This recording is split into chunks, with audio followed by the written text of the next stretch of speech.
अस्सलाम वालेकुम students, class 7 mathematics chapter number 5 exercise 5.1 question number 4 find the squares of the proper fraction. एक तो ये डिस्कस करना हमें प्रॉपर फ्रैक्शंस क्या है। आप प्रीवियस क्लासेस में पढ़ चुके हैं। आपने प्रॉपर फ्रैक्शंस का स्क्वेयर करना है find, then compare them with itself. Square करने के बाद जो वैल्यूज आएंगी उनको आपने उन्हीं प्रॉपर फ्रैक्शन के साथ कंपेयर करना। तो first of all proper fractions the numbers in this form are called fractions. This one is known as numerator. The lower portion of the fraction is known as denominator. अब ये proper fraction कब बनेगी? जब numerator less होगा denominator से, यानी कि ये वाली वैल्यू इस वाली वैल्यू से लेस होगी तो ये फ्रैक्शन प्रॉपर फ्रैक्शन बन जाएगी। इसमें से एक एग्जांपल हमारे पास 2/5 है। 2 is the numerator, 5 is the denominator. ठीक है, तो ये एक प्रॉपर फ्रैक्शन है। Similarly 3/7, 3 is numerator, 7 is denominator, 3 is less than 7, numerator is less than 7, that's why this one is another proper fraction. अब प्रॉपर फ्रैक्शन का टॉपिक आपको ये क्लियर हुआ। अब देखिए हमारे क्वेश्चन में क्वेश्चन 4 का जो थर्ड पार्ट है उसमें 4/11 वैल्यू दी है। 4 is numerator, 11 is denominator. As numerator is less than denominator, that's why this one is an example of proper fraction. अब ये एक प्रॉपर फ्रैक्शन है, हमें क्या करना है इसका स्क्वायर। बाय टेकिंग स्क्वायर, ये स्क्वायर ले लिया। अब न्यूमरेटर का भी स्क्वायर होगा और डिनोमिनेटर का भी स्क्वायर होगा। 4 square mean 4 multiply bye 4 16, 11 square mean 11 multiply by 11 120। तो जरा गौर कीजिए, पहले ये फ्रैक्शन थी 4/11, स्क्वायर लेने के बाद ये फ्रैक्शन बन गई 16/121 और अभी भी ये प्रॉपर ही है। अब हमने इस फ्रैक्शन को इसके साथ कंपेयर करना है। कंपेयर करने से मतलब ये है कि हमें ये बताना है कि 4/11 और 16/121 में से कौन सी फ्रैक्शन जो है वो बड़ी है और कौन सी फ्रैक्शन जो है वो छोटी है। इन दोनों को कंपेयर करने के लिए जरा याद रखिएगा, छोटी क्लासेस में प्रीवियस क्लासेस में 3-4 में आप लोग ये पढ़ते रहे। मैंने यहाँ पर इसको थोड़ा सा अलग कर दिया है। देखिए आप उस वक्त तक फ्रैक्शंस को कंपेयर नहीं कर सकते जब तक ये डिनोमिनेटर सेम ना हो। देखिए ये बिल्कुल ऐसे ही है कि जैसे एक बच्चे ने 121 में से 16 मार्क्स लिए और एक बच्चे ने 11 में से 4 लिए। अब हमें कैसे पता चलेगा कि किसका रिजल्ट बेहतर है? ये बच्चा कहेगा मेरा रिजल्ट बेहतर है क्योंकि मेरे पास 16 है, लेकिन इसके पास जवाब है कि भाई आपके पास 121 में से 16 है। ये कहेगा कि मेरे 4 मार्क्स है, मेरा रिजल्ट बेहतर है, वो कहेगा कि आपके तो कम है मार्क्स। तो जब तक टोटल मार्क्स ये सेम नहीं होंगे, डिनोमिनेटर सेम नहीं होंगे, हम ये डिसीजन नहीं कर सकते। अब डिनोमिनेटर सेम कर, देखिए इसका डिनोमिनेटर में 121 है, इसके डिनोमिनेटर में 11 है। 11 को 121 बनाया जा सकता है। वो कैसे? 11 को 11 से मल्टीप्लाई करें। अब आप डिनोमिनेटर को जिस नंबर से मल्टीप्लाई करें, न्यूमरेटर को भी उसी नंबर से मल्टीप्लाई करें तो फ्रैक्शन में कोई चेंज नहीं आता।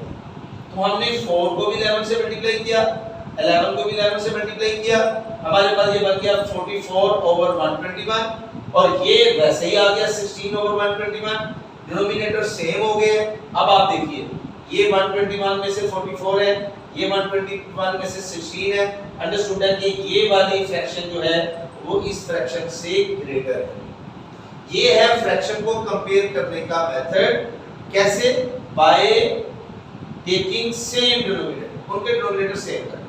एक शॉर्ट मेथड है, वो आपकी बुक की एग्जांपल में भी एक्सप्लेन किया गया, वहां से भी देखिए वो कैसे है।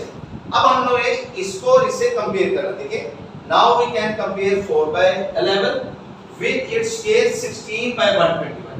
अब कंपैरिजन हो नहीं सकता अभी, वजह हमें पता नहीं चल रहा है। ये देखिए डिनोमिनेटर सेम नहीं है, तो एक तो मेथड ये है कंपेयर करने। दूसरा मेथड क्या है? दूसरा मेथड ये है by using method of cross multiplication. आपके पास ये एक फ्रैक्शन है, ये दूसरी फ्रैक्शन है, आप इसके डिनोमिनेटर को इससे मल्टीप्लाई कर दें, इस नंबर को इससे मल्टीप्लाई कर दें, ये इस फ्रैक्शन का न्यूमरेटर में मिल जाएगा, इधर से इस फ्रैक्शन का हमें न्यूमरेटर मिल जाएगा। देखिए 4 multiply by 121 we will get 484, 4 1 जा 4, 4 2 जा 8, 4 1 जा 4, 484 by multiplying 11 by 16, 11 6 जा 66, 6 carry, 11 1 जा 11 और 6 17, तो this will become 484, this will become 176. अब 484 is greater than 176, so कौन 4/11 is greater than 16/121, मीन जो प्रॉपर फ्रैक्शन है जब हम स्क्वायर ले लेते हैं तो स्क्वायर लेने के बाद जो नई फ्रैक्शन आती है पहले वाली फ्रैक्शन स्क्वायर लेने से पहले वो वाली ग्रेटर होती है इस वाली फ्रैक्शन से। बस इसी क्वेश्चन का second part 5/6, 5 numerator 6 denominator, numerator is less than denominator, that's why this one is proper fraction. By taking square 5/6 whole square we will get 25/36. Now we compare the fraction 5/6 to its square 25/36. अब हमने इन दोनों को compare करना है। अब देखिए now we can compare 5/6 with its square 25/36. कैसे? By using method of cross multiplication. वैसे मैंने आपको दूसरा भी बता दिया है कि आप इनके डिनोमिनेटर सेम करें। वैसे रफ सा देखें, डिनोमिनेटर सेम करें। यहाँ 36 बनाएं तो जाहिर है 6 से मल्टीप्लाई करना पड़ेगा, इसको भी 6 से मल्टीप्लाई करना पड़ेगा। You will get 30/36। ये फ्रैक्शन बन जाएगी 30/36 और ये फ्रैक्शन है 25/36। 30/36 25/36। अब अंडरस्टूड है कि ये फ्रैक्शन ग्रेटर है ये वाली फ्रैक्शन कहां से निकली थी 5/6, तो 5/6 इज 25/36। लेकिन आपकी बुक में एक और मेथड बताया गया by using method of cross multiplication, वो ये है, ये आपकी फ्रैक्शन प्रॉपर फ्रैक्शन, ये उसका स्क्वायर। अब हमने इन दोनों को कंपेयर करना है।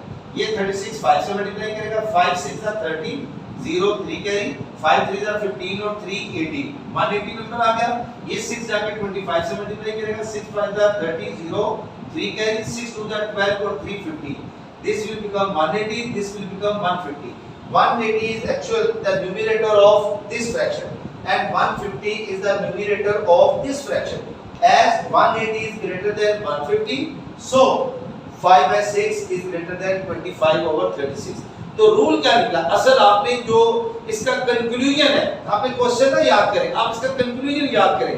वो कंक्लूजन ये है कि किसी भी प्रॉपर फ्रैक्शन का जब हम स्क्वायर ले लेते हैं तो वो प्रॉपर फ्रैक्शन अपने स्क्वायर से ग्रेटर होती है।